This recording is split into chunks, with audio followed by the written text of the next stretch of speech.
ஒரு ஆணோ பெண்ணோ இளமையை தள்ளி போடக்கூடாது. வேலை கிடைக்கணும், படிப்பு இருக்குது, செட்டில் ஆகணும், நல்லா படிக்கணும், இன்னும் பெரிய வேலைக்கு போகணுன்னு நினைக்கக்கூடாது. அப்படி எல்லாமே கை கூடும்போது இளமை போயிடும். அப்போது எவ்வளோதான் சொந்த பந்தம் இருந்தாலும் திடீர்னு மறைஞ்சிருவாங்க. நம்ம தனிமரம் ஆயிடுவோம். எப்படி இந்த வாழை மரம் பாருங்கள், வாழை மரம் இந்த வீட்டு பக்கத்தில் நட்டிருக்க வாழை மரம் அது காய் காய்க்கும். காய் காய்ச்ச பின்னாடி என்ன பண்ணுவாங்க, பக்கத்தில் கன்று வந்திருக்கும், சின்ன சின்ன வாழை செடி வந்திருக்கும். அப்போ என்ன பண்ணுவாங்க, இந்த மரத்தை அந்த காயை வெட்டின உடனே பக்கத்தில் இருக்க அந்த கண்ணையெல்லாம் பிரித்து நடுவாங்க. ஏன்னா அது பலன் தரணும் அப்படின்னு சொல்லி பிரித்து நடுவாங்க. அதே மாதிரி தான் வாழ்க்கையில் மனுஷருக்கு பிறந்த உடனே அந்த வயசு வந்த உடனே அந்த குழந்தைங்களுக்கு அந்த பருவத்தில் கல்யாணம் பண்ணிடணும். இல்லைன்னா எதையோ பணத்தையோ காசையோ தொழிலையோ எதையோ தேடி போயிட்டே இருக்க வேண்டியதுதான். அந்த பருவம் முடிஞ்சு போயிடும் இல்லையா? பெரிய மரமான பின்னால் வாழை மரத்தை பிடுங்கி தனியாக நட முடியுமா? அந்த பருவத்தில் நட்டால் தான் அந்த உயிர் பிடிச்சி அந்த மரம் வளரும். பெரிய மரத்தை போய் பிடுங்க முடியுமா? நிறைய கொஞ்சம் இருந்தால் பட்டு போயிருமில்ல. அந்த மாதிரி தான் மனுஷனோட வாழ்க்கை.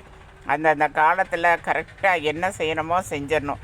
இளமையை மட்டும் தள்ளி போட்டால் போனது திரும்ப கிடைக்காது. இளமையை தள்ளி போட்டவங்க இன்றைக்கி பல்லாயிரம் கோடி ஜனங்க இன்றைக்கி என்ன வருத்தப்படுறாங்க, தனிமையில் இருக்க முடியாமல் எவ்வளோ வேதனைப்படுறாங்க.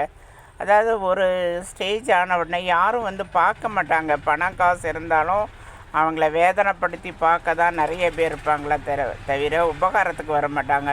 அவங்க மேலே நிறைய கதை கட்டுவாங்க. அந்த காலத்தில் அப்படி இருந்தாங்க, இந்த காலத்தில் இப்படி, அதனால தான் இவனுக்கு செட் ஆகலை, இவனுக்கு செட் ஆகலை அப்படின்னு சொல்லி குறை சொல்லிட்டு போகிறதுக்கு தான் நிறைய பேர் இருப்பாங்களோ ஒழிய ஐயோ பாவம் இந்த மாதிரி ஆகிப்போச்சே அப்படின்னு சொல்கிறவங்க யாரும் இல்லை. அதனால் காலாகாலத்தில் நாம் என்னென்ன செய்யணுமோ அதை செஞ்சுக்கணும்.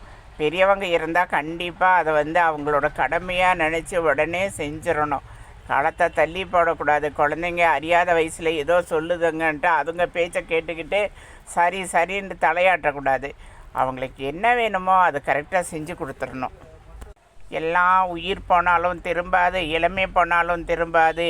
அந்த உயிரும் முக்கியம், இளமையும் முக்கியம். இளமை போயிடுச்சுன்னா குழந்தைங்களோட வாழ்க்கையே முடிஞ்சு போச்சு.